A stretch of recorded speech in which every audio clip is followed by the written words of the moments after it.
ফরিদপুরের নগরকান্দায় বেপরোয়া গতিতে ট্রাক চালানোর অভিযোগে স্থানীয়দের গণপিটুনিতে চালক নিহত হয়েছেন। আহত হয়েছেন চালকের দুই সহকারী। রাতে তালবা ইউনিয়নের বিলনালিয়া নতুন হাটখোলা এলাকায় এই ঘটনা ঘটে। পুলিশ জানায়, সালথার রসুলপুর এলাকা থেকে একটি ট্রাক বেপরোয়া গতিতে গ্রামের সরু সড়ক দিয়ে যাচ্ছিল। ট্রাকটির অস্বাভাবিক গতি দেখে এলাকাবাসী সেটির গতিরোধ করে।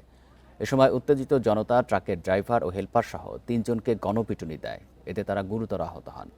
আশঙ্কাজনক অবস্থায় তাদের উদ্ধার করে হাসপাতালে নেওয়া হলে ট্রাকের ড্রাইভার হান্নানের মৃত্যু হয়। স্থানীয়দের অভিযোগ, ট্রাকটি রসুলপুর সহ বিভিন্ন এলাকায় 10 থেকে 12 জন পথচারীকে চাপা দিয়ে পালিয়ে আসছিল।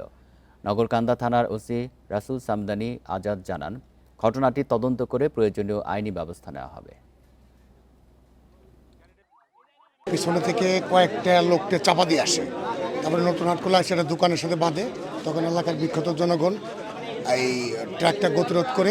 তা থেকে বেপরোয়াভাবে রানিংভাবে গাড়ি নিয়ে আসতেছিল ও পথে কোনো কিছু মানে নাই। মানুষজন রে পথে যারে পাইছে তারাই মাইরে দিছে। গাড়ি নিয়ে হাসপাতালে অনেক মানুষের আহত করছে।